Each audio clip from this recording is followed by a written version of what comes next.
We are now live on YouTube. Thank you very much. Good evening, members. Good evening, officers. Good evening, any members of the public that have made it at this stage.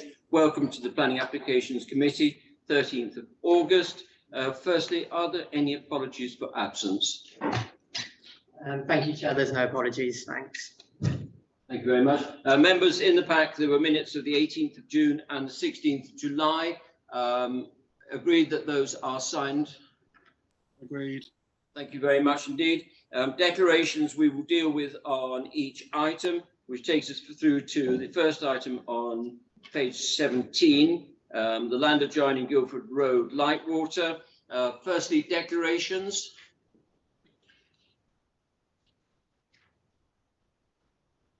No. Mr. Cullen, please.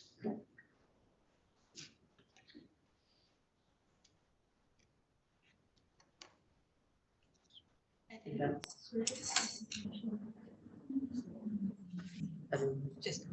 sorry.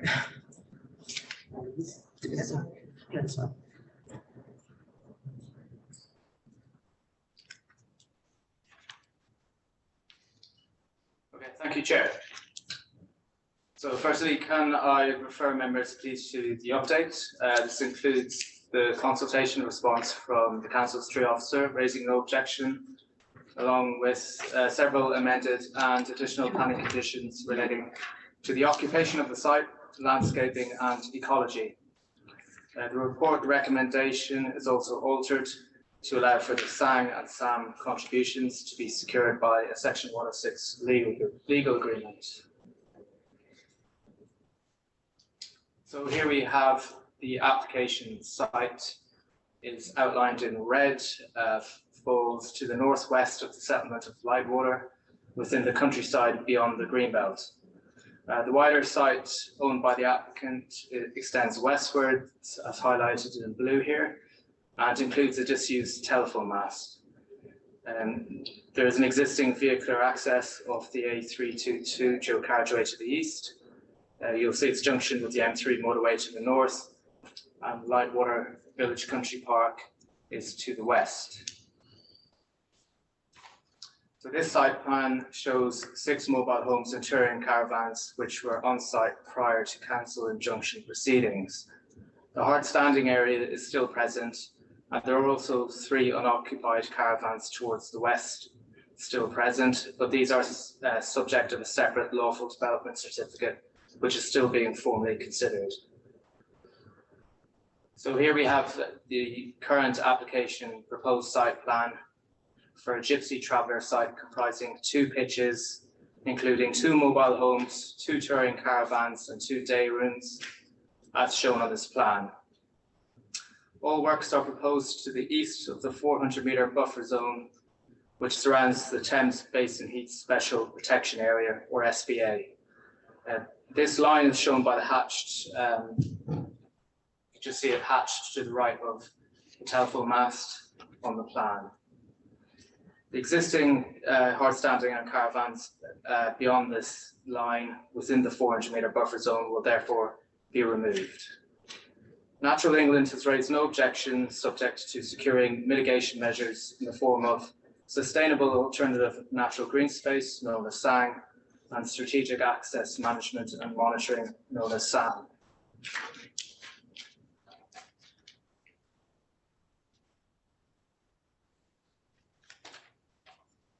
So here are a couple of photos of the existing gated site access, which has been in existence for some time, facilitating the track to the disused telephone mast.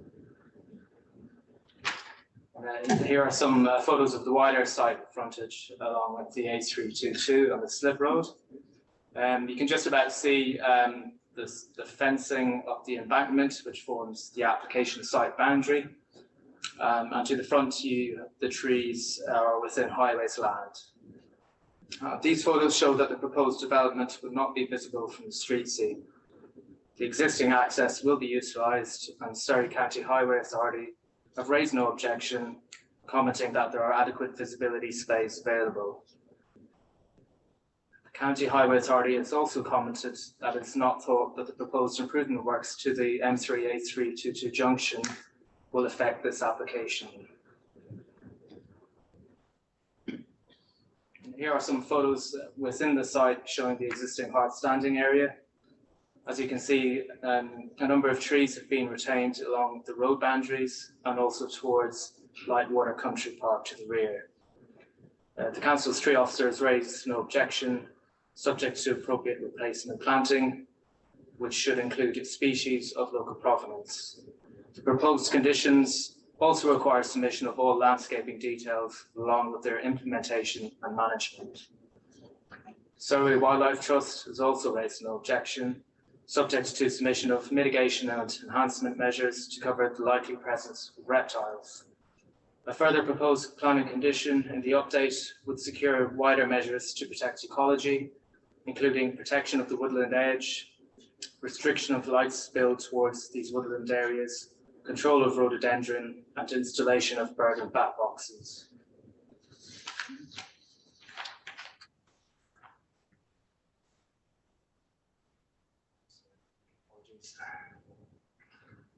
Here we have a plan that shows the wider context of the site. It lies about 140 to 180 meters as the crow flies from the defined settlement of Lightwater Village, shown on the southeast corner in white. The staggered line is the 400-meter buffer zone boundary. The land to the north of the A322 is Greenbelt. However, the blue sliver of land in the middle, where you'll see the application site red line, is designated as countryside beyond the Greenbelt and is also outside of the 400-meter buffer. This proposed location is considered acceptable in principle as a gypsy and traveller site, given its location in a sustainable urban fringe location and not within the Greenbelt, and also having regard to the lack of visual impact from surrounding vantage points and the borough-wide unmet need for traveller sites. The recommendation is therefore to grant planning permission subject to the conditions in the report and also in the update sheet, and also subject to Section 106 agreement to secure SANG and SAM contributions. Thank you.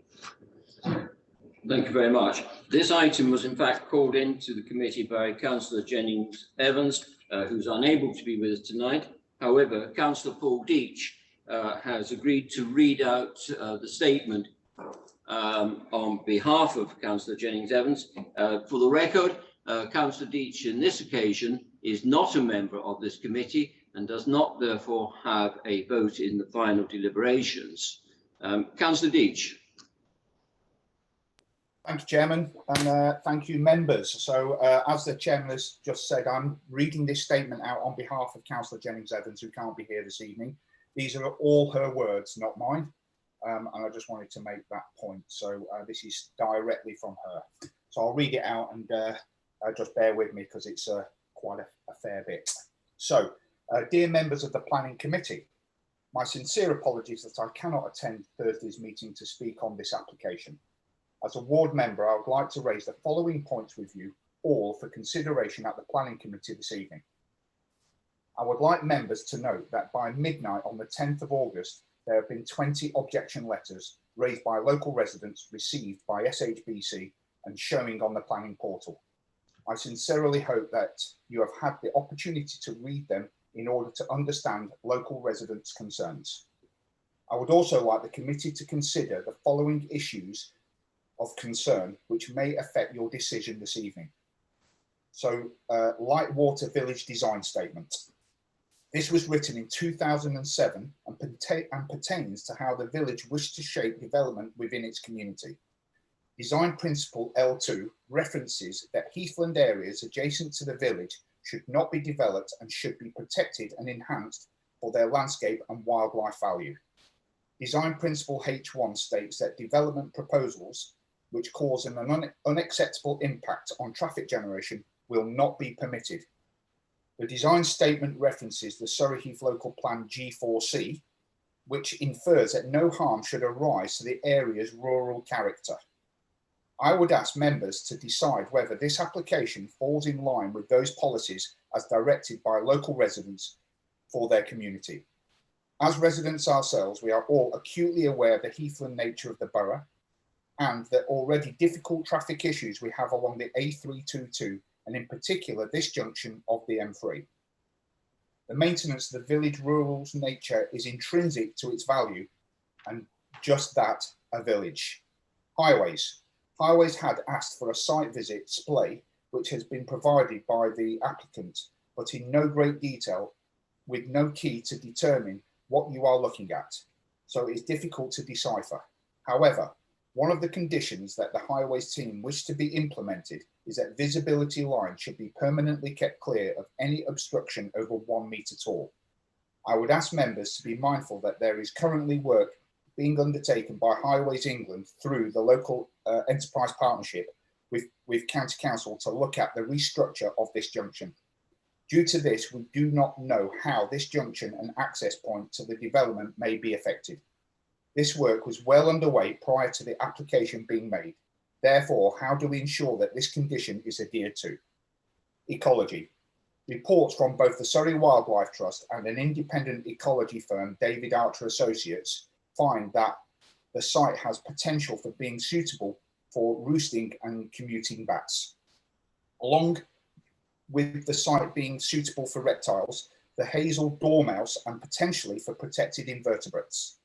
David Archer Associates states that conditions need to be put in place to ensure there should be no removal of this habitat in order to protect the potential wildlife, plus the woodland itself should be protected for its native species. They further recommend that should there be no lighting of the woodland due to the potential for the hazel dormouse and no lighting of the western woodland due to the potential for bats. Surrey Wildlife Trust note that Schedule 5 of the Wildlife and Countryside Act 1981 state that all native reptile species are protected. They also state that there is reasonable likelihood of reptiles being present within the development site, particularly on the bounds, on the bunds. Surrey Wildlife Trust also agree that there should be no net increase in external artificial lighting. Is this therefore possible with what is proposed? Surrey Wildlife Trust also recommend there should be application be granted. The following conditions should be implemented on the site. Bat and bird boxes, any tree loss should be replaced with native species that should be grown from local provenance seed collection. Further, the Senior Environment Officer stated in emails on the 19th of February and the 6th of April that a noise and impact assessment along with air quality assessment be undertaken prior to approving the application, or he felt he would need to object to the application, and that despite delays due to COVID, it was vital that the site should not be progressed until the traffic returned to normal. A noise report could be undertaken as this site was one of the worst in the borough for noise. However, this seems to have been put to one side, as on the 10th of July, the Senior Environmental Officer wrote in an email that he had been able to utilise recent data from suitable alternative survey. I would therefore like to understand why, if this was all that needed to be done, was it not simply done in the first place? And why did the officer state that even despite COVID, the actual report on the site must be completed before being progressed further? The findings on the email of the 10th of July are that the mobile home external walls have an average sound reduction index of 35 decibels and that an acoustics noise report be submitted confirming the above either within 3 months of occupation or along with the construction date that demonstrates that attenuation will be achieved. I would ask and indeed like to understand why it is now acceptable to submit this report after the fact. If the application is approved, when in February and April the actual site report was essential to progress the application. I would further ask how it will be enforced should either the report not be forthcoming or indeed the external wall not met with reduction index. Conclusion, I would respectfully ask the members consider rejecting this application or deferring it until the following have been addressed. Appropriate bat and reptile surveys are done to know what actual harm this development may or may not cause their habitat. An ecological report has been provided, but no survey of the bat or other habitats has actually been undertaken. We should not be determining applications on potentials but on facts.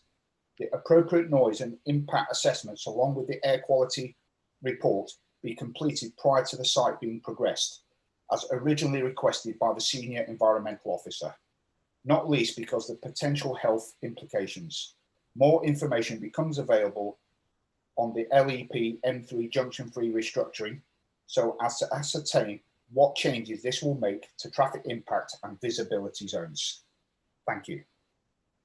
Thank you very much indeed, Councillor Deach. I need a round of applause, I think, for that, Chairman. But thank you. I won't let the committee ask you any questions on that on this occasion. And actually, in a serious point, I think the officer report has already covered a large number of the points raised by the council on there.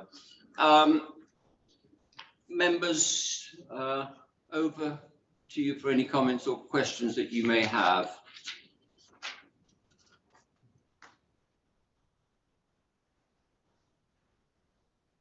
Councillor Whitcroft, are you waving at me or are you just hot? You're waving at me. I am waving at you. Thank you, Mr. Chairman. I wonder, please, if the officer might be able to confirm. I'm a little bit confused by the report, if I'm honest. In section 5.7, there is an objection noted by Windlesham Parish Council, which refers as an objection as the area is in the green belt and no special circumstances have been demonstrated. However, in the conclusion, this time section 3.15, it does in the third line refer to the fringe location not being in the green belt. So I wonder, please, if the officer might be able to confirm that.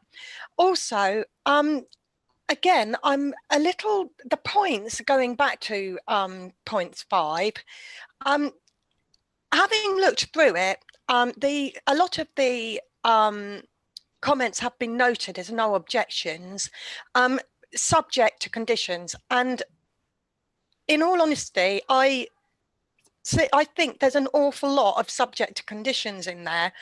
And again, I wondered if the officer might be able to expand on that. Thank you. Thank you, Councillor Whitcroft. Thank you, Councillor. So firstly, I can confirm that the application site is not in the green belt. It is in the countryside beyond the green belt, but it is considered to be sufficiently near the settlement of light water to be acceptable in principle.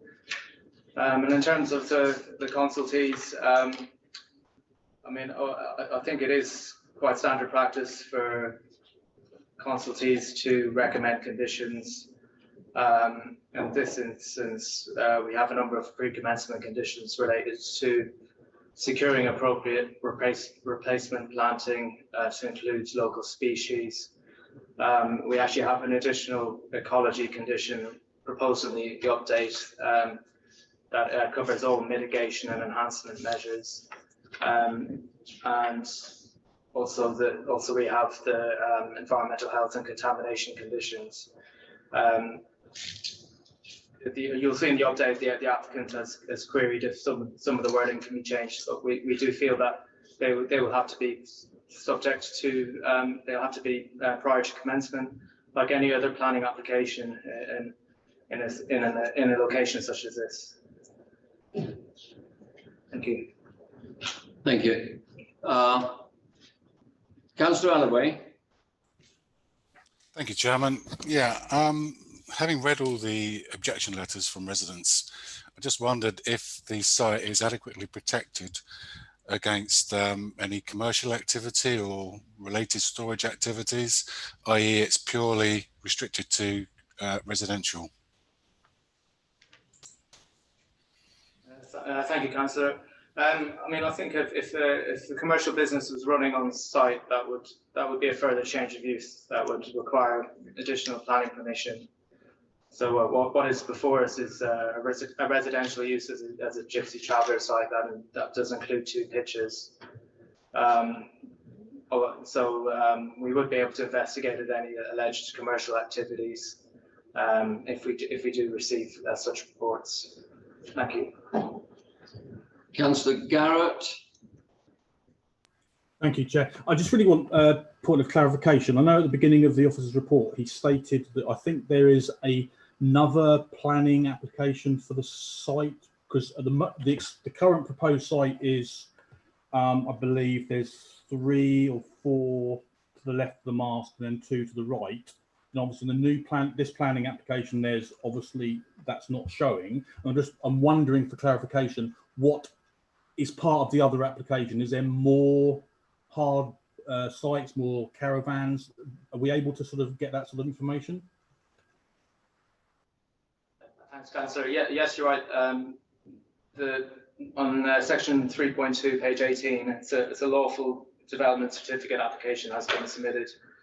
There are currently 3 unoccupied caravans to the west of the mast. And when I visited the site back in February, they were clearly unoccupied and actually in quite a state of disrepair.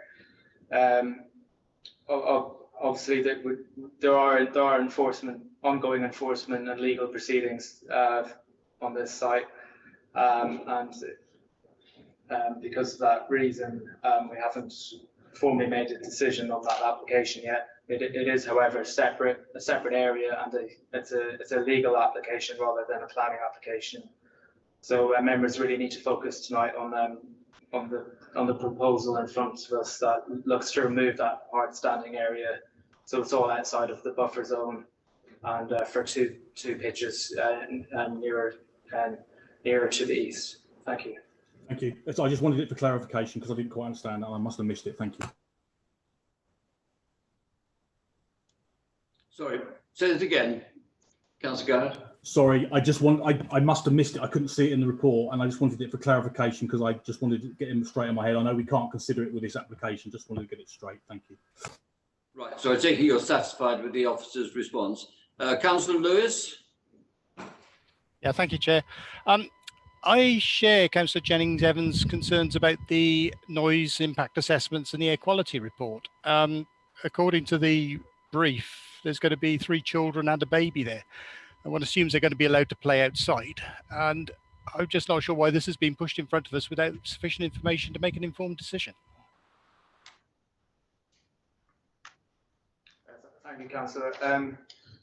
We do have a planning application, a condition.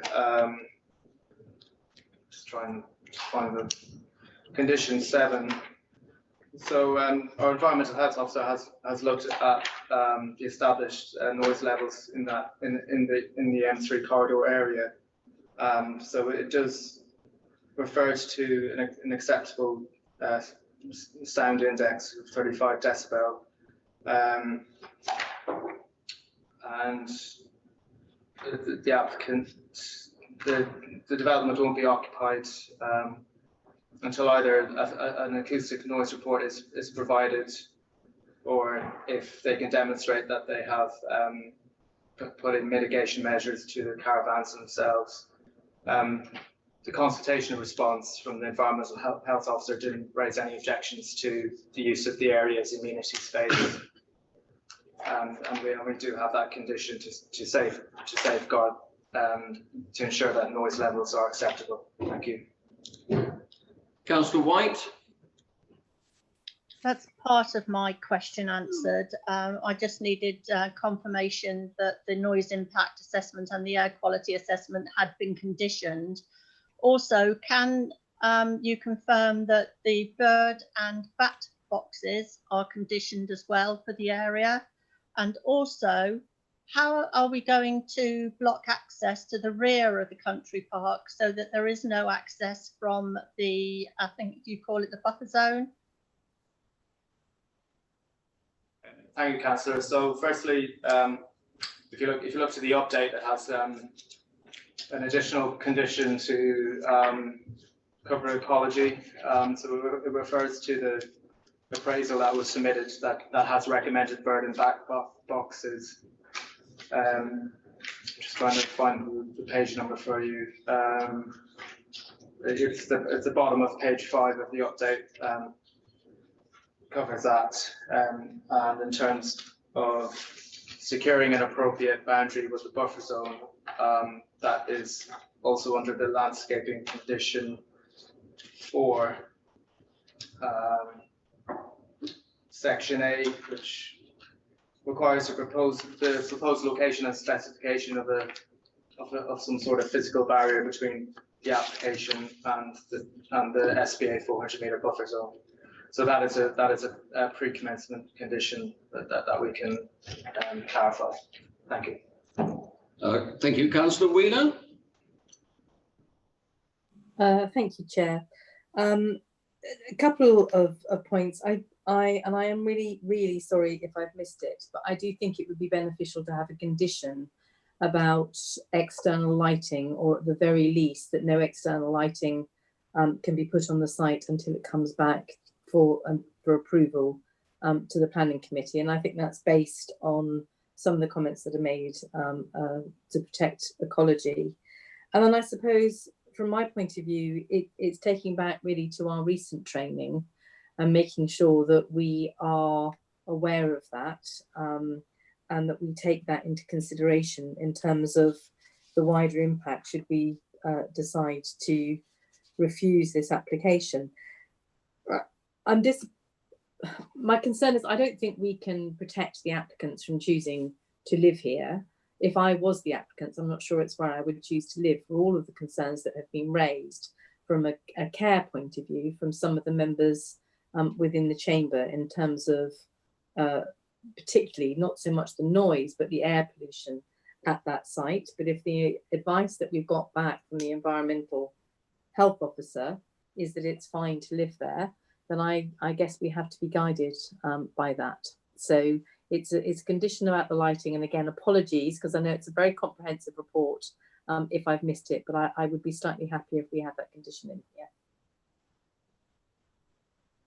Thank you, Councillor Wheeler. I think we've gone through this now. I can respond. I think. Yes, sure. Sorry, Chair. I think Councillor Wheeler wanted to clarify the lighting issue.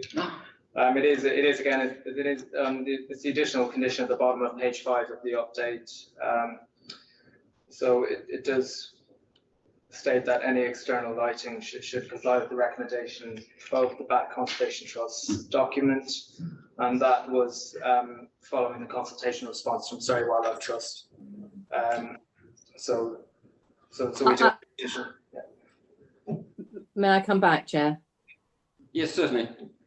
Just to say, I think really that, just to strengthen that a little bit, that it needs to comply with it, but that it actually needs to come back into the chamber for approval before anything is, or back into the officers for approval before anything's actually implemented. I think it would make me just feel a touch happier about it. I think, Councillor, I think there's one that's for the officers and the professional guys that they should, and I would imagine that we'll all be quite content with that. But it's very much an officer rather than a committee matter. Yeah, thank you for that. Councillor White.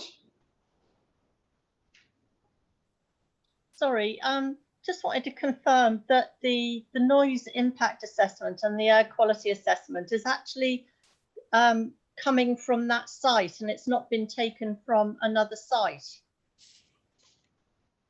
Thank you, Councillor. So the condition 7, the acoustic noise report referred to sorry, apologies. It's condition 8. I do beg your pardon. It's on the top of page 28. That would require an acoustic noise report, and that would be required to be undertaken within the site at appropriate sensitive locations in accordance with the industry standards to satisfy that condition. Right, so it hasn't been done yet. It's still to be done. That's right. Yes. Right. Thank you for that. Members, we have an officer recommendation to grant consent with amendments contained in the update. Is there a proposer and a seconder for that recommendation? Councillor Rise, seconder. Councillor Betton. All those in. Sorry, I'm jumping in. No. Mr. Scott will read out our names, as is the new norm. I'll get used to it one of these days, and then we'll go back to the old method. Voting in favour of the officer's recommendation. Councillor Graham Alloway. Agreed. Councillor Peter Barnett.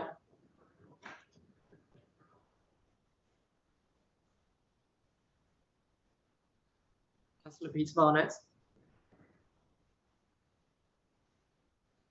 I'll let you unmute yourself. You're muted. Oh, Agreed. Sorry.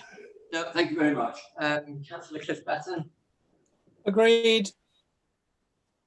Councillor Colin Dugan. Agreed. Councillor Sean Garrett. Agreed. Councillor Edward Hawkins. Agreed. Councillor David Lewis. Agreed. Councillor Charlotte Morley. Agreed. Councillor Robin Perry. Agreed.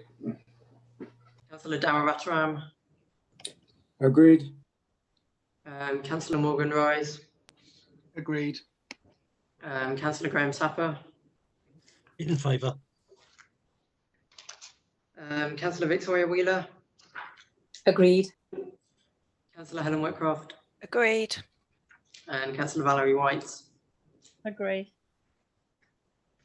Thank you, members. I make that unanimous. Thank you very much indeed.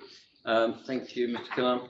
On to item 2 on page 39, land east of Penny Cottage Bagshot Road, Shobham. Are there any declarations on this one?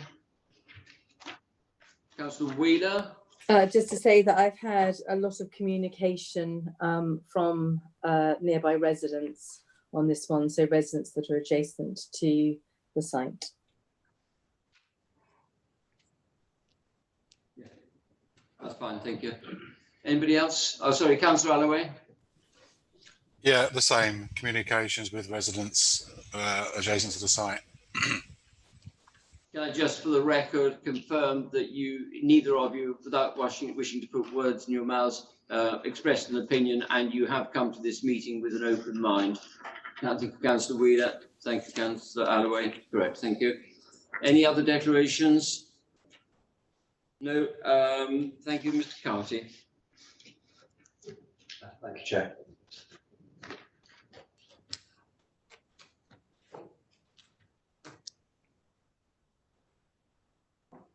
This application relates to a site within the Greenbelt between the settlements of West End and Shobham. This retrospective proposal is to provide 2 gypsy travel pitches, including 1 mobile home and a tourer caravan per pitch, with accesses onto Bagshot Road. This application relates to development which is linked to ongoing court proceedings and the previous application. There is a small update for you, so I'll lead you through the photos and plans.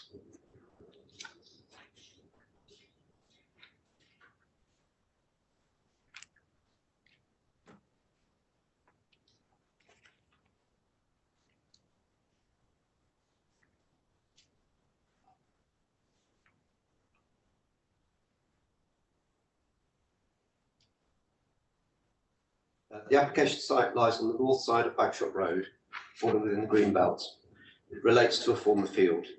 The site fronts onto Bagshot Road and lies between Grade 2 listed buildings, Penny Cottage to the west flank, Maltlands to the east flank, and Grade 2 star listed Brook Place opposite.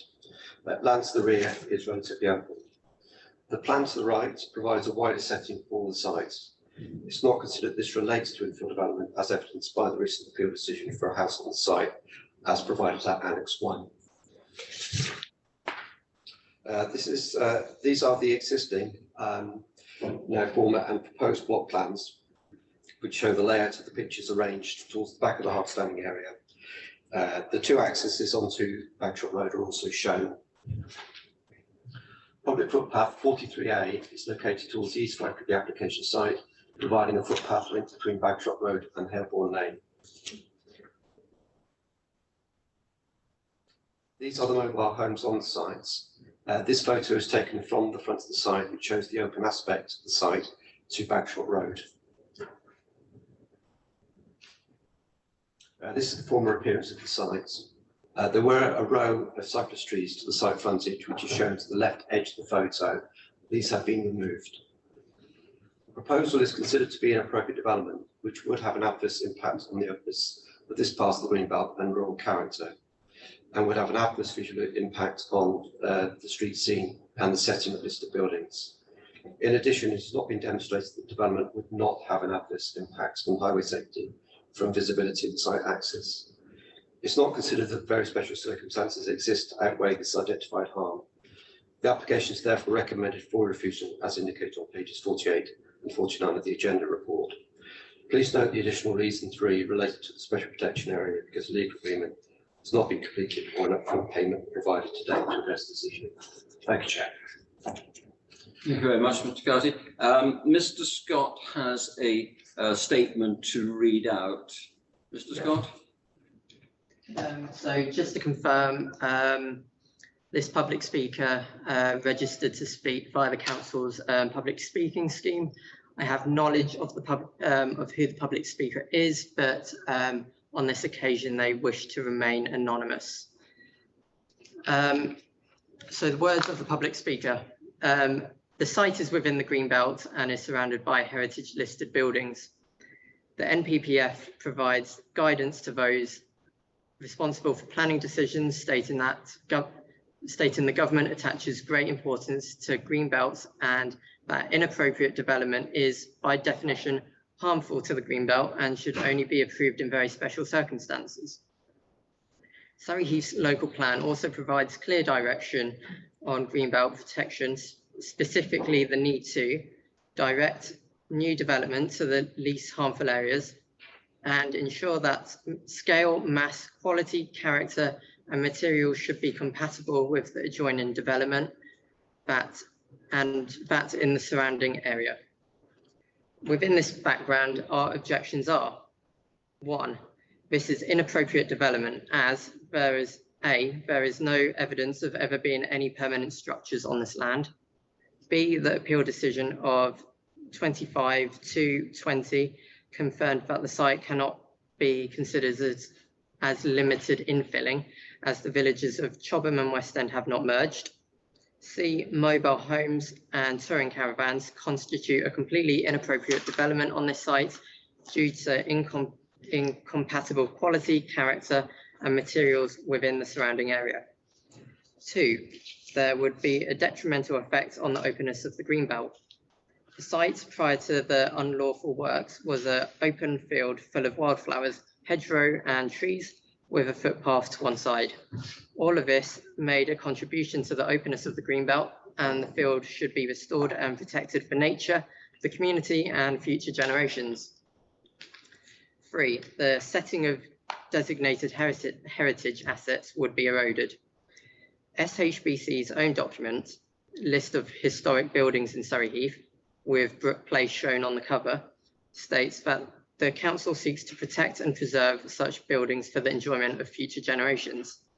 The interesting and historical listed buildings surrounding this site all contribute to the local character. Clearly, a gypsy/traveller site with all it encompasses planted in the middle of these buildings would erode the character of the setting to these properties. B, SHBC's core strategy and development management policies should also be followed in this context. These policies also require that any development should respect the historic environment and setting of heritage assets and should enhance the local, natural or historical character of the environment. The proposed development would obviously not meet the objectives of enhancing the historic environment or achieving a high quality of design. Dangerous exit for dangerous exits and the visual distraction of incongruous sites will result in road traffic accidents. A, dangerous exits have been created on a section of Bagshot Road that has a 40-mile/hour speed limit and a series of bends. Also, there are warning signs and chevrons indicating the danger. This section is a regular scene of traffic accidents. Both exits have limited view of approaching traffic. This danger is exacerbated as vans, trucks, trailers and heavy goods vehicles regularly come and go from the site. B, dangerous distraction. Even with high fencing, an incongruous gypsy traveller site on the road into historic Chobham would still be visible and represent a serious distraction for passing drivers, inevitably resulting in more road traffic accidents. We believe that this application should be refused. Not to accept these points and allowing and allow planning would be a clear dereliction of planning duty. Thank you very much. Right, Councillor Allaway, you called this application in. Would you like to explain to the committee why you called it in, please?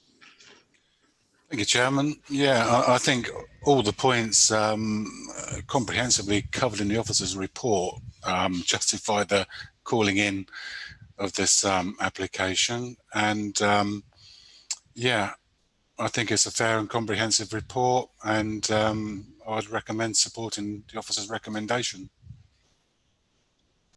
Thank you. Members?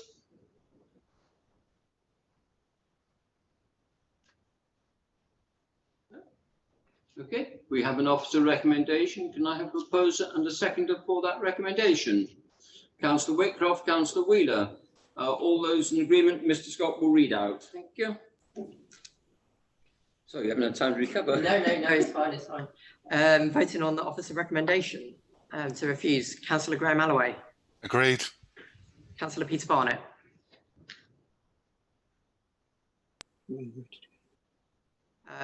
Councillor Cliff Betton. Agreed. Councillor Colin Dugan. Agreed. Councillor Sean Garrett. Agreed. Councillor Edward Hawkins. Agreed. Councillor David Lewis. Agreed. Councillor Charlotte Morley. Agreed. Councillor Robin Perry. Agreed. Councillor Darryl Restaram. Agreed. Councillor Morgan Rise. Agreed. Councillor Graham Tapper. In favour. Councillor Victoria Wheeler. Agreed. Councillor Helen Whitcroft. Agreed. And Councillor Valerie White. Agreed. Perfect. Thank you very much, members. That again is unanimous. On to item 3. And my system's failed because I haven't written down the page number. And it is 55. 55. Thank you very much. You don't need me. But don't push it. Declarations on this. There was a site visit. So thank you very much, the officers, for arranging that site visit. And thank you for those members that could come out. Are there any other declarations to make on this? Councillor Whitcroft. I need to declare that I have had correspondence both in writing and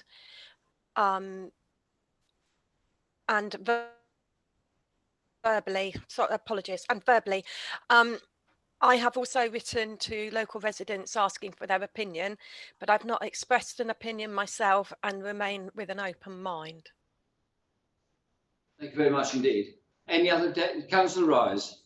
Thank you. Just to add on that, I have also, in conjunction with Councillor Whitcroft, written to residents. However, I have not expressed an opinion, and I remain with an open mind. Thank you. Anybody else? No. Mr. Riccio, thank you. Thank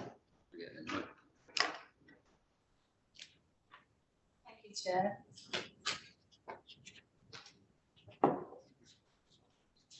The application before us is for the erection of a row of 3 terrace dwellings with 3 bedrooms each, which would be sorry about that, seems to be travelling.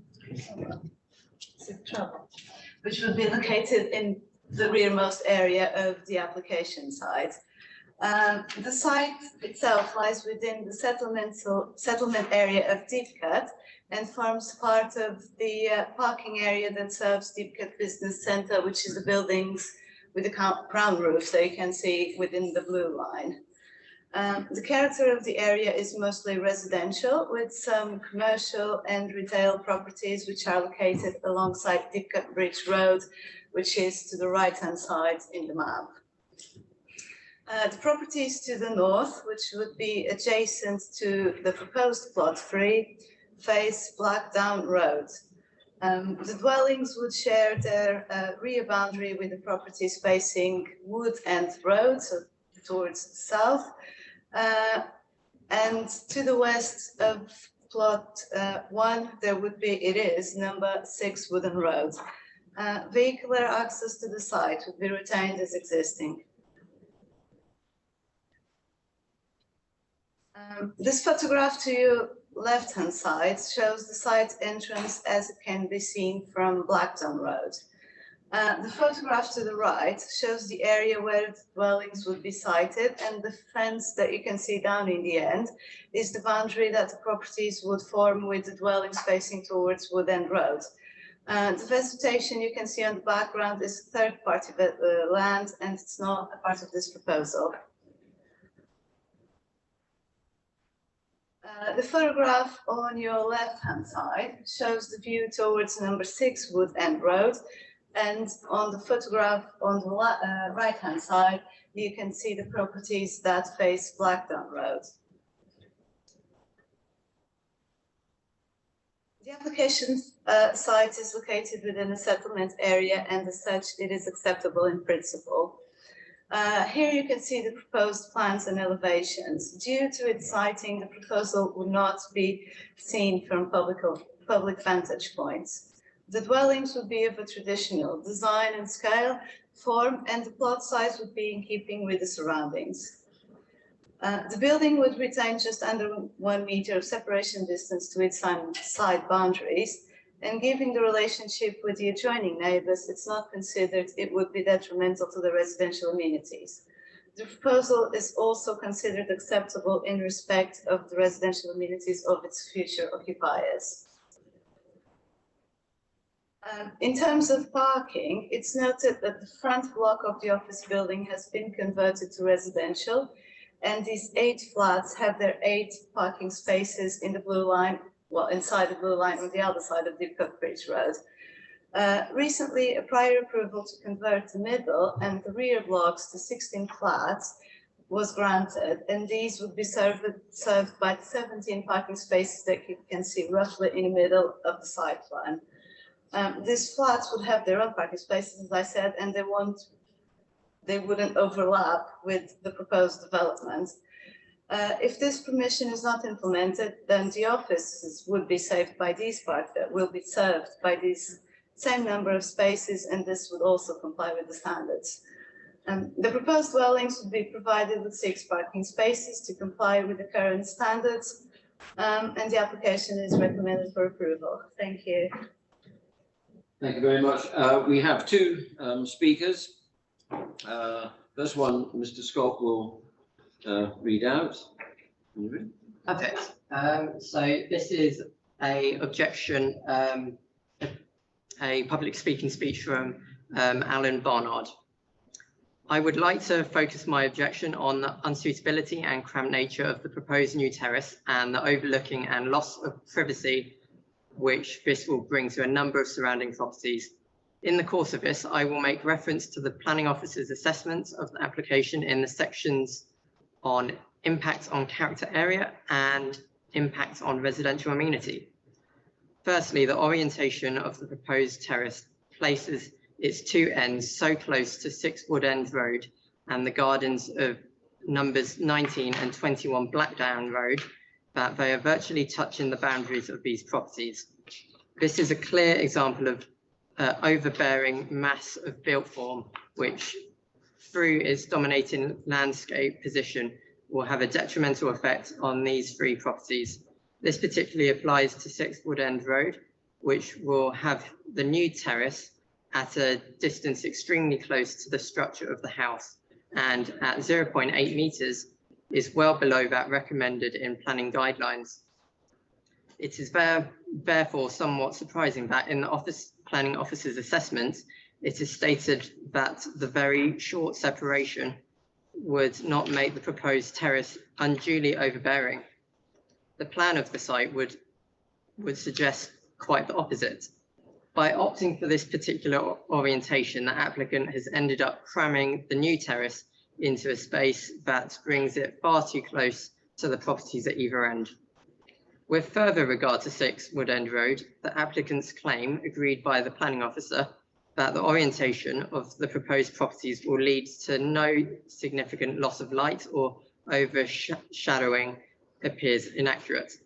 Number 6 stands to the east-southeast of the new terrace, and is very likely to lose a portion of direct sunlight in the middle to late afternoon, particularly in spring and summer. Looking specifically at the impact of the development on the character of the area, both the applicant and the planning officer linked the proposed new terrace to a similar terrace recently completed at 99 to 101 Deep Cut Bridge Road, along with 6 Wood End Road, claiming that it will form part of the existing second tier of development. However, it is conceded by the planning officer that the 2 terraces will face in opposite directions, and that this would appear to be at odds with the character of the area, something that supports one of the residents' key objections. However, this is simply brushed away by saying that it would not warrant refusal. Turning to the impact of the new terrace on numbers 12 to 20 Wood End Road, the orientation at which it is set does not remove the problems of overlooking and loss of privacy.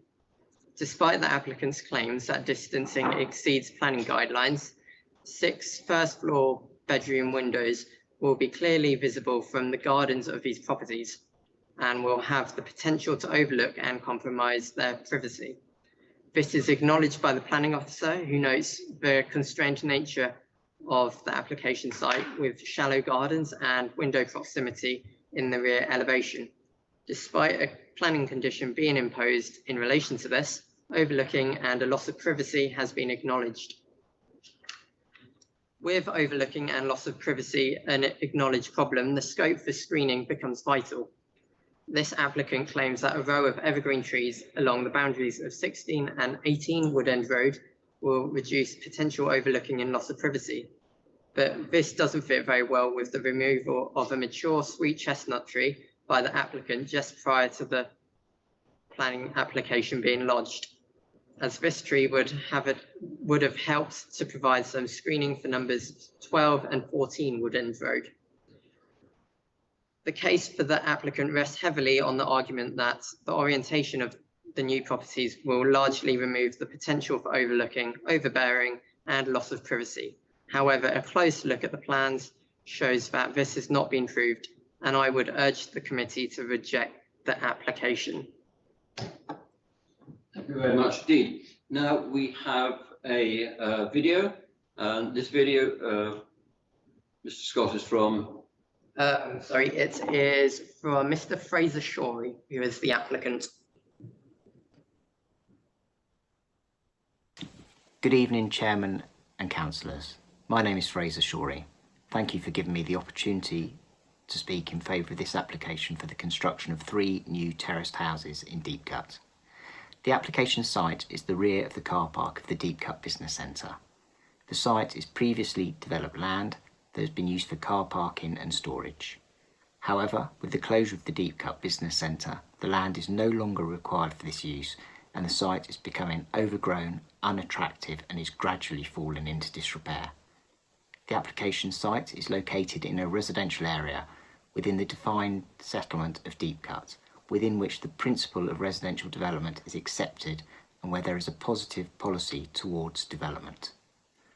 The existing character of the surrounding area is predominantly residential buildings with a variety of styles and building heights. There is no prevailing built form of note, and no single construction material is dominant. The proposed development will create 3 attractive 2-storey traditionally built properties whose design appropriately reflects the variety of buildings in the vicinity. These new family homes, by virtue of their design, would complement the surrounding buildings and would improve the character of the local area. The computer-generated images that have been provided illustrate the overall attractiveness of the scheme in terms of materials, massing and planting. The applicants will landscape the site to enhance its appearance and intend to replace the many broken fence panels with a new fence which will benefit the site and neighbours. By limiting the proposed development to just 3 terraced houses, the applicants have resisted the temptation to overcrowd the site, and the result is that the 3 family properties are generously sized, aesthetically pleasing and sit well within their plots. The properties meet or exceed all requirements in terms of size, amenity space and parking. In addition, the rear of all 3 properties are accessible down the side alley. The small size of this proposed development means there will be negligible impact on neighbours in terms of noise and little impact on local infrastructure. Careful thought has gone into the positioning and orientation of the proposed new homes. It is proposed that the new homes be positioned adjacent to but separate from number 6 Wood End Road, with only one first floor flank bathroom window facing towards this property. It is intended that this window will be obscure glazed. The proposed location of the new homes ensures that number 6 Wood End Road will not suffer from overlooking, loss of privacy, loss of light or overshadowing. Aside from number 6 Wood End Road, all other houses in Wood End Road and Blackdown Road are a minimum of 33 metres away from the proposed new homes. This separation distance far exceeds planning guidelines and ensures there is no overlooking, loss of privacy, loss of light or overshadowing to these homes in this already built up residential environment. In addition, there is only one flank window facing towards Blackdown Road, and this again will be an obscure glazed bathroom window. Furthermore, the proposed orientation of the new homes at an angle to the houses on Wood End Road, along with the line of evergreen conifer trees, reduces further any potential overlooking or loss of privacy to these houses and gardens. In conclusion, the proposed development by its design and appearance will improve the character of the area and will not adversely harm the residential amenities of the adjoining neighbours or impact negatively on highway safety. In the circumstances, I would request that you follow the planning officer's recommendation and approve this application. Many thanks for listening.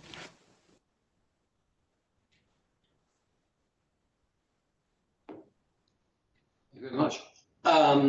Councillor Whitcroft, you called this application in. Would you be kind enough to tell the committee why you did so? Thank you. Thank you, Chairman. To start off, can I please note that in the officer's report, reference to Wood End Road is actually has been typed throughout the report as Wooden Road, which is incorrect. And I wonder, please, if this might be noted for the minutes and perhaps change the reporting going forward. Moving on to the application itself, there have been 23 objections from local residents in connection with this proposal. Based on its size, the residents have made it very clear to me that they accept that this site might be up for development and that they fully understand that. However, what they are also saying is that this particular plan for this particular site is too big. It does overlook into the gardens as a garden of number 6, as the speaker did say. The report itself, I am once again a little bit confused by the report, because it clearly says on there that within the report itself that this would somehow appear at odds with the character of the area. However, it then goes on to say that it then goes on to say that it isn't, that, you know, it goes on to contradict itself. And I do feel that it either is at odds with the area or it's not.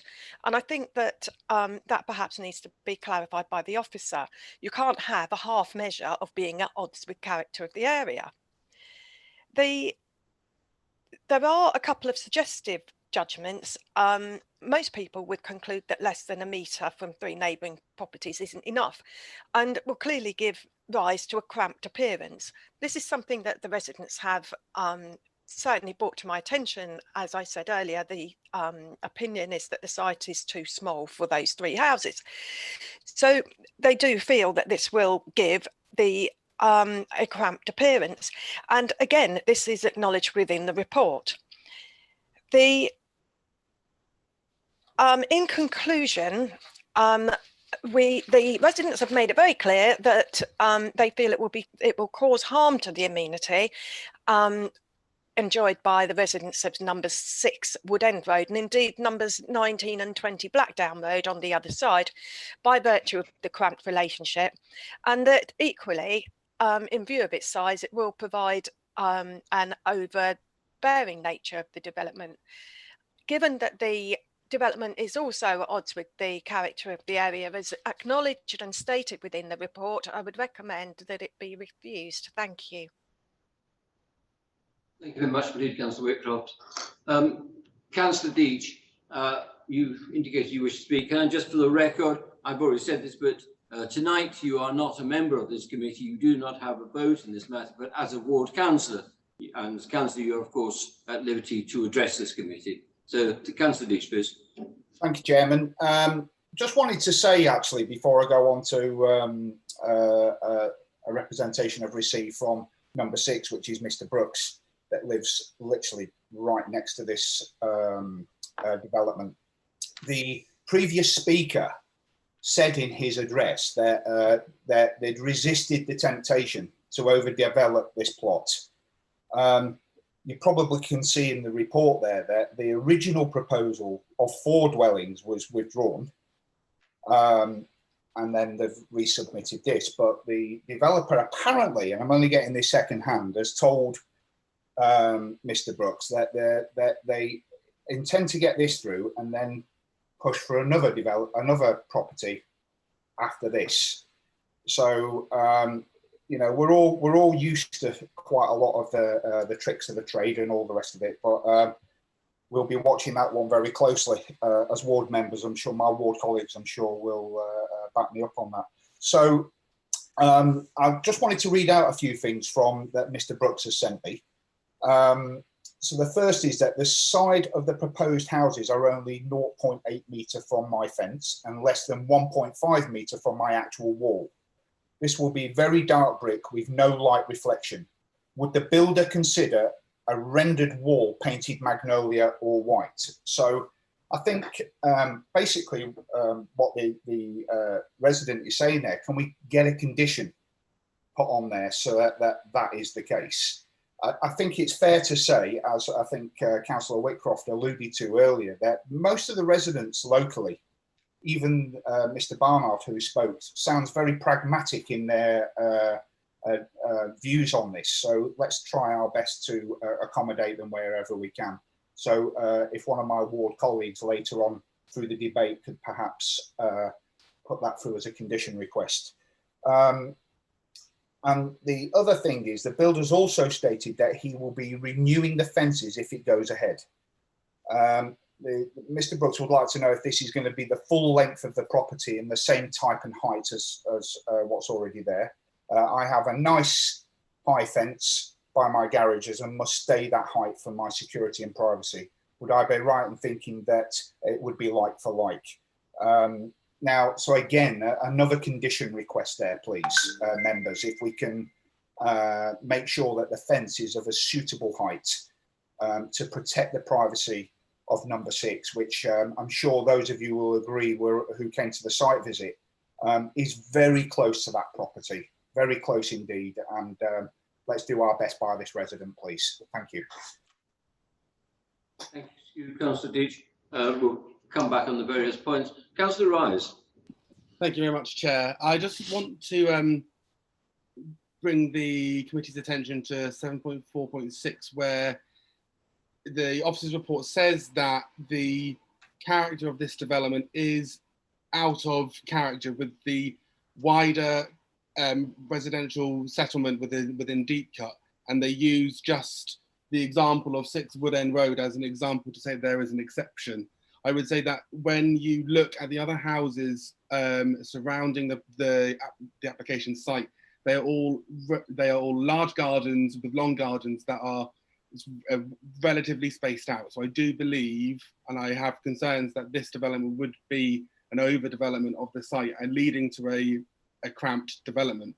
I also was going to raise those points that Councillor Deach raised regarding the condition of rendering the side wall by 6 Wood End Road to a lighter colour. I did speak with the officer about this at the site visit when we went to number 6, and I would also like to add a condition, as raised by Councillor Deach, for that any replacement work completed on the fences be like for like and maintain the current height surrounding the application site as it is at the moment. So the current height of all fencing be retained at that height. But I would like to kind of associate myself with the comments made by Councillors Whitcroft and Deach that this is not, residents and ward members do accept that this is an area for development, but the development that has been put forward by this application will lead to an overcramped development, especially with the 0.8 metre gap between the application site and the side of the house, the side of the unit, which is in contravention to policy that we have, and I would say that is an incredibly cramped nature of the development. Thank you very much. Thank you, Councillor Rice. Can I just ask the officer to come in on some of the points raised? Thank you. In respect of the proposed materials, we do have a planning condition that requires samples of materials to be submitted prior to them actually being put on site. But yes, I think we could accommodate the render, even because it's close. The properties are also extremely finished to render. In respect with the fence, condition 4 does ask for a landscape plan, and that does include the details of fences. So that would be secured by planning condition. Thank you very much for that. Councillor Tapper. Thank you, Chair. Would it be possible for us to get up on the screen the site map that we were shown previously? All things are possible. Thank you very much indeed. I'd just like to draw the members' attention to the property actually marked number 6. As you can see, it's in a large plot of land.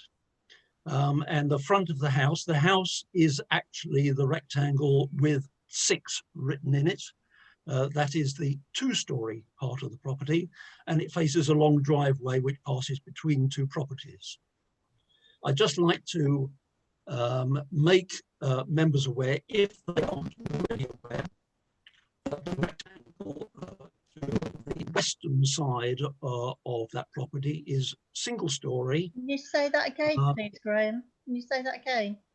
Sorry, the rectangle to the west of the main property, the property marked 6, is actually 3 garages. The back of the garages is a utility room with only windows facing into the garden. So there are no windows in the western rectangle, the single-storey part of the property, nor in the main part of the property, save for a high-level obscured glass window, which presumably is the property's bathroom, facing in that direction. So, in fact, the new property, as developed, would not be seen by any windows in the property number 6, nor would it be next to any habitable rooms within the property number 6. Whilst I am sympathetic to their views about the property that is proposed being built very close to their own property, in fact, it will only be close to non-habitable parts of that property. I am, however, very sympathetic with the proposal that that southern-facing side wall be rendered white or magnolia. I think that would brighten up what is quite a sort of dark alleyway sort of thing already, with that building squashed against its own fence at the side of the property, the western side of the property. Just wanted to make members aware of what actually is going on here with number 6 and how it's actually occupied on site. Thank you, Chair. Excuse me, Chair, can I just come back on that point that Councillor Tapper has raised? Sorry, Councillor Rice, just a second, please. Yes, thank you, Councillor Tapper. Sorry, Councillor Rice, did you want to comment on that? Yes, I did. Yes, and I accept that the side part where the side of the house will be is non-habitable, but that is a side access to their house, which is used, and therefore that is an overbearing side of that will be a two-story overbearing part of their property. So while it may not be residentially used, I think that it's important to note that that side access is used regularly by the residents of number 6 Wood End Road. Thank you for that. Andy, can we have the map up again? So I have a couple of questions for the officer, some points to make. Thank you. The points I've jotted down on here, question mark about the placing of bins at the front of the property. And the other one that's slightly, and I'm trying to remember what it was like when we were on site, is the condition of the access road through to, because there's a long run of road. What condition will that road be put in before the properties are handed over, and the maintenance of that road, which I assume would be a private road. But my concern is that somebody may end up having quite a substantive bill on repairing that road if it's not made good and provided in a good standard to begin with. Can I ask the officer on that one, please? Thank you, Chair. So the Blackstone Road, it's a private road. So any damage to that road would be a private matter in between the applicant and the road owners. It's the long road. The long road again is private, so that again would be a private matter for them to decide. In terms of the building, the bin storage, it's really difficult to see here, but in front towards the front of the front elevation, that there are little green squares. So those are the proposed areas for the bins to be collected, to be put on collection day. I've added an informative, which is on the update, informing the applicant not to leave them permanently in there. So they should be stored on the rear gardens and then moved to those little spaces in collection day. Also regarding access, I have amended the conditions so that the parking spaces remain available for parking and the turning area remains available for turning. Thank you. Thank you for that. Thanks. Right. Now I saw the Councillor Wheeler. Thank you, Chair. One of the things that I am really concerned about on here is the number of car parking spaces that are actually shown on that map, and that little tiny pinch point as you're exiting and entering and exiting. And from what I can see all the way down to where that little private driveway joins Blackdown Road, there is nowhere for the cars to pass. So we are going to have within this space 23 spaces. I can see Councillor Cliff Betton obviously has a different view. Is it a different view, Cliff? But I can't. Yeah, okay. It doesn't look at the map. I'm looking at the map. It doesn't look as though there's somewhere for them to readily pass. And there's 23 car parking spaces. And just coming back on the point that you raised, Councillor Hawkins, and the response by the officer, maybe the two either side of the three can put their bins in the back garden, but I don't think I would want to put my bin in the back garden and then bring it out through my house. So can we, how is the centre property meant to store their bins in the back? And the applicant made reference in his presentation to a green hedge at the back of it. Could I have clarity, please, as to whether or not the hedge belongs to the other houses, in which case it would be their choice as to whether or not they wish to remove them at a later date. And if it doesn't belong to the houses, if it belongs to the application site, can we put in some form of informative that says that those green hedges must stay? So I know we don't normally put a TPO on something like Scrubby Leylandy, which is what I think they're referring to. But I do think in order to protect the residential amenity, that might be sensible in this case. It does seem a very cramped development for a fairly short space, but if somebody could come back on the pinch points, that would at least alleviate that there. Thanks. Thank you. I'll come back to the officers. Two other councillors indicated you wish to speak, and we'll go back and pick those up. Councillor Betton. Thank you, Mr. Chairman. I do have some knowledge of this site as I once owned the building on the corner next to the entrance. I had it as my office for a number of years. The business park used to be a manufacturer factory, and they made high-end sound systems for large organizations. And going up and down that little, very narrow driveway, there were very large trucks that could pass one another with impunity. There is plenty of room down there. I agree with Councillor Wheeler that when I looked at the plan, it looked very much overbearing, overgrown, and trying to cram too much in. When you get there and you look at the size of it, that is not the case. There is plenty of room down there for the car parking, for the gardens. And if you'll notice on the plan, you mentioned about the house in the middle, there is an alleyway that goes round to the back. And that provides access to the central house to get the bins in and out. I see this particular development as an improvement, a massive improvement on what went before, what is now, and will bring some very pleasant looking homes to the area. And just on a final point of information, Blackdown Road is owned and maintained by the MOD. It's that private road, which is why if you go down it, there are some massive potholes. The only other problem with the whole area is that there is an army intelligence building set up at the end of the road, and you do get interference with microwave radiation on your mobile phones from time to time, depending on what's going on in the world. Councillor Benton, please don't go down that avenue. Please don't. No, it doesn't do you any harm. Yes, I'm going to cut you off. It's all good for you. On that. I'm going to call in Councillor White now, please. Sorry, Chairman, all my questions have just been answered. Thank you. Thank you very much. I think we've covered everything. Have you got anything else? No, we did the bins.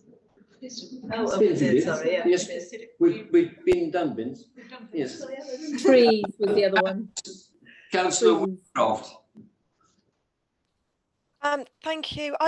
When I first spoke earlier on, I asked for officers' clarification on whether or not this development is at odds with the character of the area, bearing in mind that the report is contradictory. I wonder perhaps if when the officer's looking at Councillor Wheeler's comments on the trees, she might be able to cover that as well.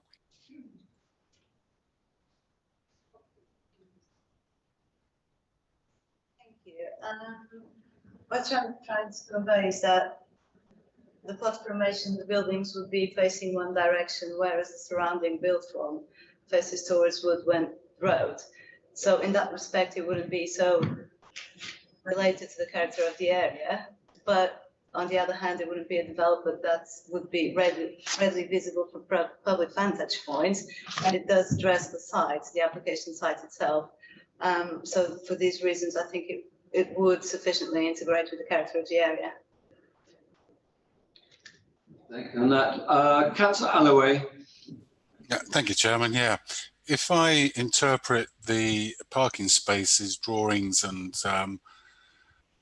paragraph 768 on the report, that there appears to be 2 spaces per dwelling and complying with presumably county parking standards. But as ever, I point out that this is a rural location and you should be allowing for more spaces, and you have that option.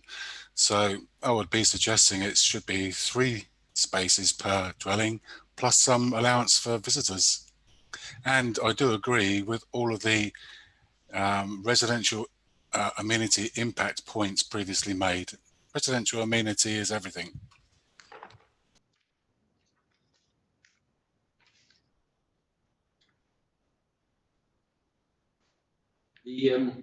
They're actually the recommended standards, but they're not laid out. Officers, do you want to comment?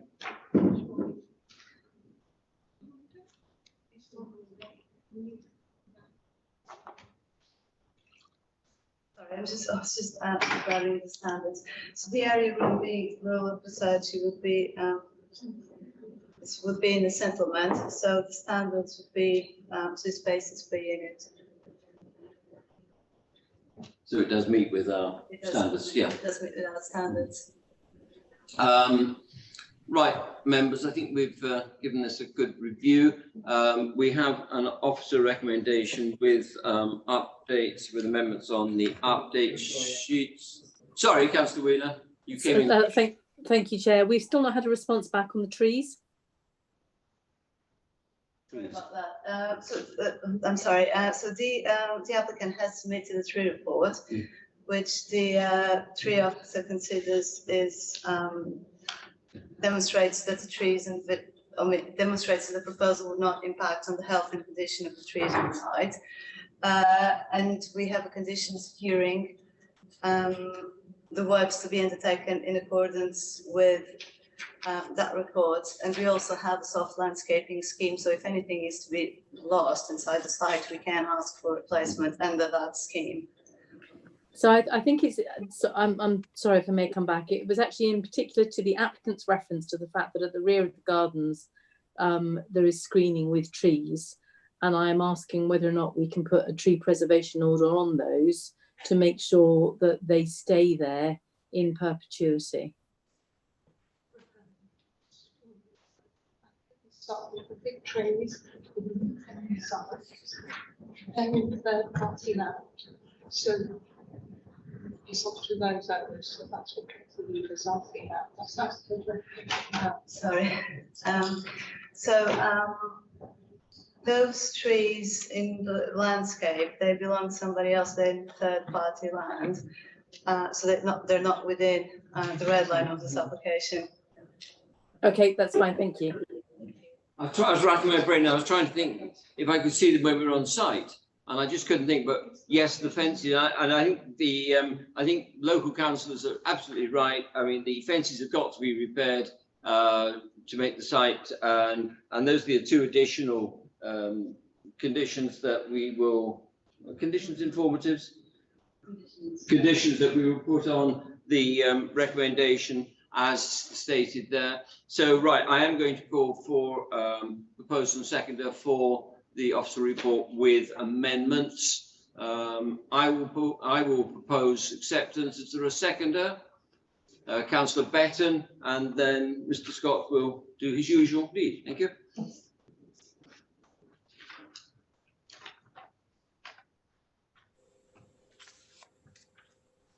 So voting on the officer's recommendation, members. Councillor Graham Alloway. Against. Councillor Peter Barnett. Abstain. Councillor Cliff Besson. In favour. Councillor Colin Dugan. In favour. Councillor Sean Garrett.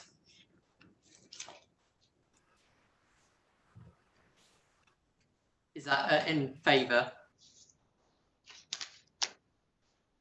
I think I'm taking that as in favour. I think so. No, I mean, frozen at the moment, but he was in favour. He was favour. Yeah. Councillor Edward Hawkins. Agreed. Councillor David Lewis. In favour. Councillor Charlotte Morley. In favour. Councillor Robin Perry. In favour. Councillor Darryl Rataram. In favour. Councillor Morgan Rise. Against. Councillor Graham Tapper. In favour. Councillor Victoria Wheeler. Against. Councillor Helen Whitcroft. Against. Councillor Valerie White. In favour. Just for clarification, I was for, my mouse was playing up, I couldn't hit unmute. I'm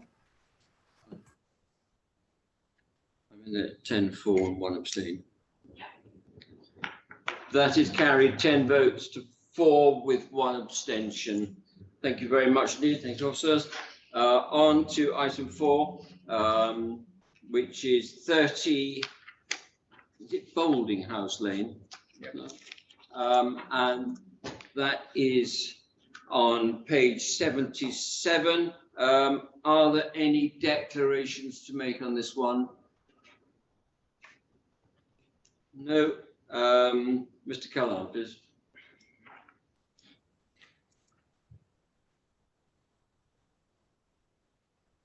Thank you, Chair. So this application site, as you can see, is an end terrace dwelling on a corner plot on the eastern side of Balding House Lane within the village West End. Apologies. So here you have the existing elevations and floor plans. You can see it is a post-war era dwelling, largely retaining its original form apart from a rear conservatory. Here we have the proposed extension. We have a single-story front extension and a part two-story, part single-story rear side and rear extension. These are amended plans following negotiation with the applicant, which provide a reduced width along the corner block side boundary, along with a first floor set in to the original front elevation, and also a reduced ridge line from the main ridge form. These changes are considered to provide sufficiently subservient scale and appearance. The neighbouring extension is also outlined on the floor plans, so there would not be a breach at ground floor level, and there is a 45-degree line of sight drawn from the adjoining first floor rear bedroom window, and that would also remain clear from the proposed development. So here we have the proposed site plan to show how the proposal overall would fit in to its corner plot context. The increased separation distance to the side would be sufficient to avoid a cramped appearance within the plot, and also avoid an over-dominant impact on the wider street scene. Although the side and rear garage is to be removed, as you'll see, a new dropped curb is included at the front, and there will be a total of 3 off-street parking spaces with the existing access to the side retained. So here we have some photos of the front and side elevation of the existing dwelling, which shows us corner plot position. We just have a couple of more photos showing that existing gap to the side afforded by the communal garages. And you see the fairly regimented post-war estate layout, which the current proposal is considered to respect. So the application is recommended for approval, subject to the conditions outlined. Thank you. Thank you very much indeed. Councillor Allaway, you called this one in. Would you like to explain why, please? Yeah, thank you, Chair. The reason I propose this application be tested by the committee by bringing the local input regarding visual amenity, character, unneighbourly impact on the adjoining property rear garden and parking. The concerns raised relate to the substantial overdevelopment of a relatively small plot of a modest 3-bedroom 1950s character dwelling into a 4+ bedroom dwelling inclusive of additional habitable loft space that would double if not triple the habitable space of this dwelling. The West End Village Design Statement, Character Area 2, Guideline 5, mentions extensions to be complementary and in proportion to the existing dwelling. And the Borough Residential Design Guide, Section 10, page 54 and 56, has principles regarding proportion, neighbours' rear gardens amenity, street scene, character amenity, which the proposal appears at odds with. And you can easily see those examples on those pages. So the 2-storey proposal with the elongated protrusion into the back garden appears overbearing to the neighbour's amenity in what are relatively short rear gardens. The elongated 2-storey flank would present a substantial wall of built form from the external street scene aspect, which would be out of character. The view from the adjoined neighbour's conservatory looking eastwards would be severely affected by a two-storey built form protruding into the rear gardens. The village has an abundance of 4 and 5 bedroom properties, including many of the new estates, circa 400 new houses. Boulding House Lane suffers from pavements being impeded or blocked with vehicles due to road capacity, and that Boulding House Lane wasn't designed for multiple car ownership. And I think the officer's pictures adequately demonstrate the issues with cars parked all over the pavements. The proposal would facilitate a doubling of the vehicles associated with the property, thereby aggravating and worsening the parking issues. Incidentally, the first proposal for this property was for a single-storey side extension that didn't present any issues, but was subsequently replaced with this current application. In summary, I support proposals that contribute positively to the established residential amenity, but take issue with proposals that have a negative impact, such as this one. I'm encouraged that this planning applications committee is giving much more weight to protecting residential amenity impacts when scrutinising applications being large or small in respect to the borough objectives of place and people. So I would urge or request that the members consider this for refusal. Thank you very much indeed, Councillor Allaway. Members, Councillor Tapper. Thank you, Chair. I wonder if you could beg my indulgence and ask whether or not you can put the location plan back up on the screen.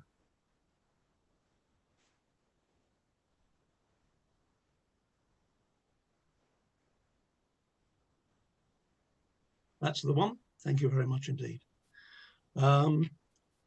As you can see from what's shown there, most of the blocks of 4 terraced properties here are virtually identical, or were built virtually identically, and are all of a very similar age, probably 70 odd years old now.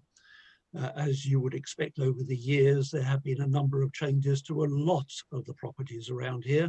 One I would draw your attention to, members, is the block which is immediately across the road facing number 30, the one which has number 29 marked on its right-hand end. That is, again, a block of 4 properties as a terrace.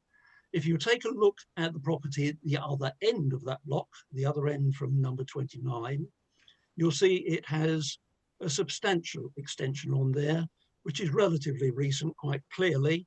I've used Google Street View to have an actual look at these properties. The extension that has been approved and added to that property is very, very similar indeed to what is being proposed to be added to number 30. And Google Street View will show you that there are any number of other properties around this immediate area which have been similarly enhanced. I would suggest that what is being proposed here is nothing out of the ordinary compared with what is there already and has been approved by planning. Thank you very much, Chair. Thank you, Councillor Tapper. Councillor Wheeler. Thank you. I've said this before. I'm sure it won't be the last time I say it. Just because we made bad decisions in the past, it doesn't necessarily mean that we should continue to make them. This is quite a substantial development. They're losing a garage. So the properties I'm looking at on Street View at the moment, so all of the corner properties that are slightly larger have held on to their garage even with the extension, according to Street View. This one is losing its garage.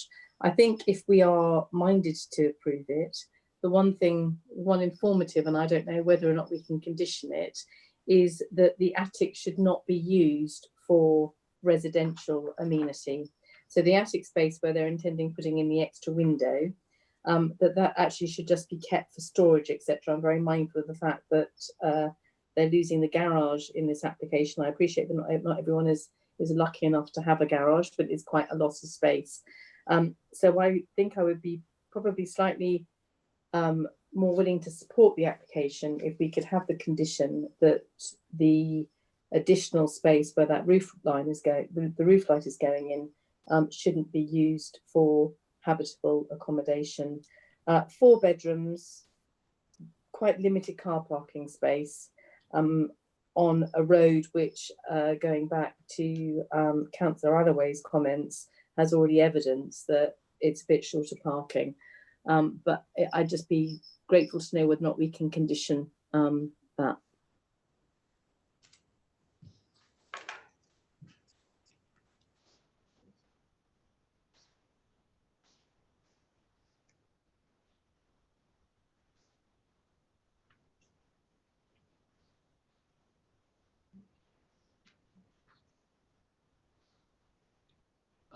Is there anybody else who are just looking, the officer just having a look at that one? Councillor Alloway, do you want to come back in? Thank you, Chair. Yeah, in reference to Councillor Tapper's point, I would point out that his examples there are rear garden protrusion extensions that are matched side by side. So what we're looking at here is one overshadowing another. And it's on page 56 of the Residential Design Guide as an example picture, figure 10.3. And also the properties in those roads, yes, surely have been subject to some extensions over the years, but I would also add that they're purely side extensions. They don't protrude out the back, and they're not of the magnitude either. So, but in any case, the extensions that have been put up over the years have really aggravated all the parking issues, and I have pictures available I could screen share with you as well, which would demonstrate that. So with the overdevelopment of this property, increased floor space, habitable accommodation, it really is an overdevelopment and a loss of a 3-bedroom property. Okay, right. Thank you, councillors. So firstly, the issue regarding a second floor of accommodation. The floor plans do not show a second floor. So it appears that the roof lights are actually vaulted for the first floor. However, we can add a planning condition, I think, to restrict any second floor accommodation as part of this planning permission, which means that if it is to be used as a second floor as habitable accommodation, it would have to come as a separate planning application. So that would keep the number of bedrooms and habitable floor areas shown in front of us tonight. Apologies if any other issues have been raised. I think the other issue is parking and overdevelopment. So the proposed site plan shows a drop curb at the front. So that would actually move the existing off-street parking that you see from the photos. I would think by having a drop curb would mean that it would be more unlikely to have parking in front of it. There is an existing garage, but it looks to be very much of its time. I would struggle to think you would be able to fit a lot of modern cars into that garage. So although it will be lost, it would provide the existing drop curb at the side would provide 2 parking spaces. So you'd have a total of 3 spaces, and including a new drop curb by the corner. And I think that would actually improve the parking situation for the area. There's mention of a loss of a 3-bedroom dwelling. I understand we did used to have a small dwellings policy in the old local plan, but that is no longer the case. So there's no in principle objection to a loss of a small dwelling. We just have to consider the design and amenity merits. There's reference to overbearing impacts on the neighbour. And again, the site plan does show a 45-degree line of sight from the first floor bedroom, which would be clearly kept clear by the proposed extension, because the 2-story element is away from the side boundary. the single story nearest the boundary is roughly the same depth as the existing neighbour's conservatory. So there would be no adverse impact in that respect. Thank you. Right, so we're going to put a condition on that. Yes, Chair, we can add a condition to say that there will be no habitable accommodation formed in the loft space of the development hereby approved. Are we happy with that, committee? Yes, right. Thank you for that. Officer recommendation as amended. Can I have a proposer seconder, please? Proposer, Councillor Betton, seconder, Councillor Perry, and Mr. Scott, please.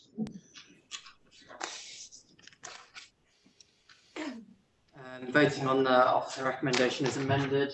Councillor Graham Alloway. Against. Councillor Peter Barnett. Against. Councillor Cliff Betton. In favour. Councillor Colin Dugan. In favour. Councillor Sean Garrett. In favour. Councillor Edward Hawkins. In favour. Councillor David Lewis. In favour. Councillor Charlotte Morley. In favour. Councillor Robin Perry. In favour. Councillor Darryl Ratharam.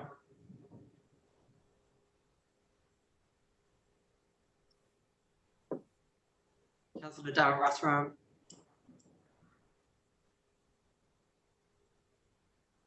Darryl, you're muted at the moment.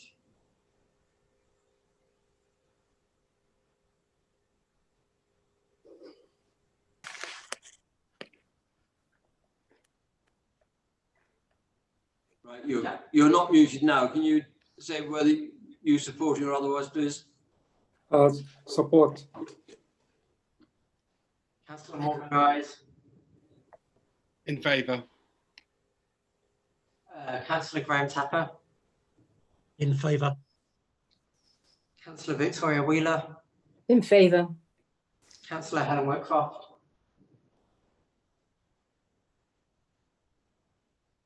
Helen, you're muted.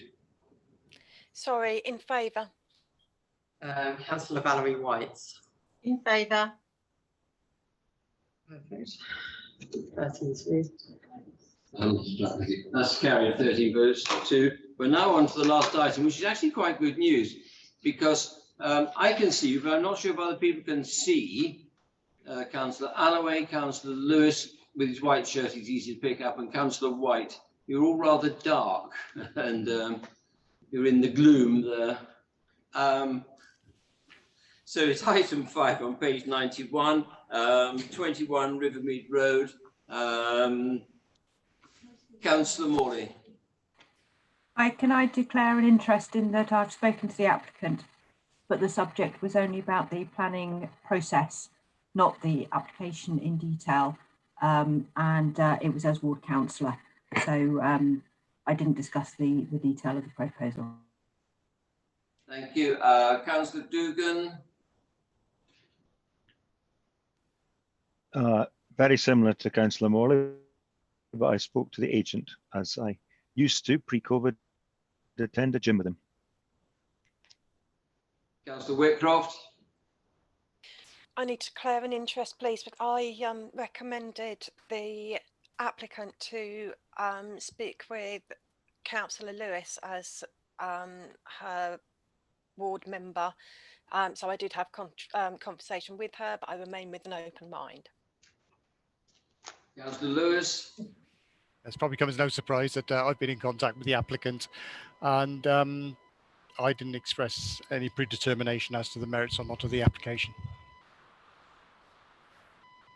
Thank you. Any other? No, we've completed that circle. And this one is Mrs. Fielder, please. Thank you, Chairman. I'm going to be very gentle and hopefully I'm going the right way. Yes. No comment. Okay, so what we have here is a householder application for extensions to a property. Property lies in the settlement area and it is in the post-war council estate character area. There is predominance of semi-detached properties in the immediate location. Here we have the existing and proposed block plan. The proposed block plan on the right with the red hatching shows the location of a part single, part two-storey side and rear extension to the host property. You then also have a replacement outbuilding, also shown in red hatching. That would replace an existing structure on site and would be used as an annex for the applicant's mother. In terms of floor plans there, you have the existing on the left and the proposed on the right. At ground floor, you can see that the extension runs the depth of the existing property with a little wraparound at the front there, and also would extend into an existing rear element on the host property. You have at the first floor a significant setback. And that's deliberate. That is to reduce the impact in visual terms of the extension as required by the post-war council estate character area appraisal. You there also have the floor plan of the proposed replacement outbuilding.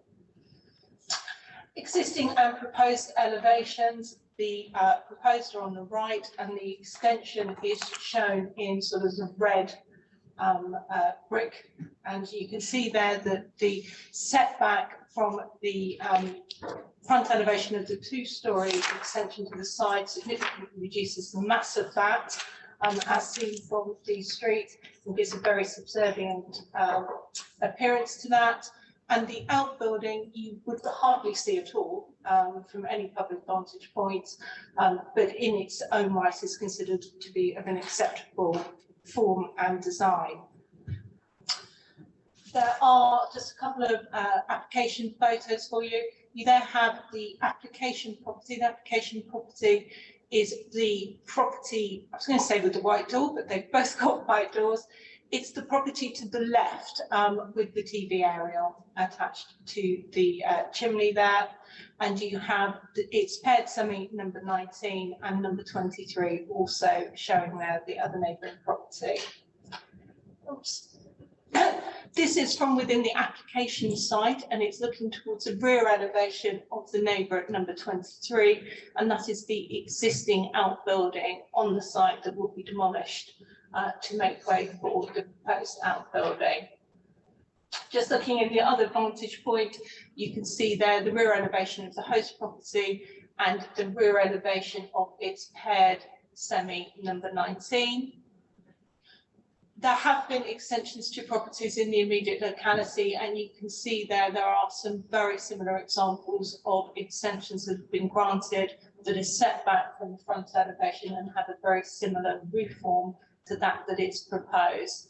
The application is considered acceptable in character and amenity terms and is recommended for approval. Thank you very much, Chair. Thank you very much indeed. Members, any comments? Councillor Wheeler? Thank you, Chair. Just one comment, and I'm sorry, just looking to see whether or not it's already been conditioned. It has, so I'm going to shut up. Thank you. Yeah, I think I know where you're coming from, and it is in there. Yes, my question. Anybody? No other comments. Right, officer recommendation. Can I have a proposed and a seconder, please? Councillor Lewis, Councillor Dugan, Mr. Scott, your last speaking part of the night, and you must be very pleased at that.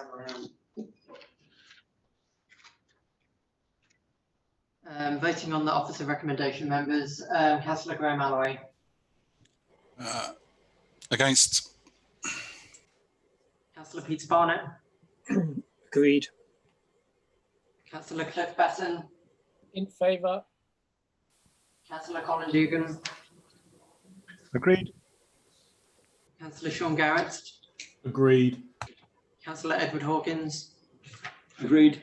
Councillor David Lewis. Agreed. Councillor Charlotte Morley. Agreed. Councillor Robin Perry. Agreed. Councillor Darryl Rasaram, Agreed. Councillor Morgan Rise, Agreed. Councillor Graham Tapper, In favour. Councillor Victoria Wheeler, Agreed. Councillor Helen Whitcroft, Agreed. and Councillor Valerie White. Agreed.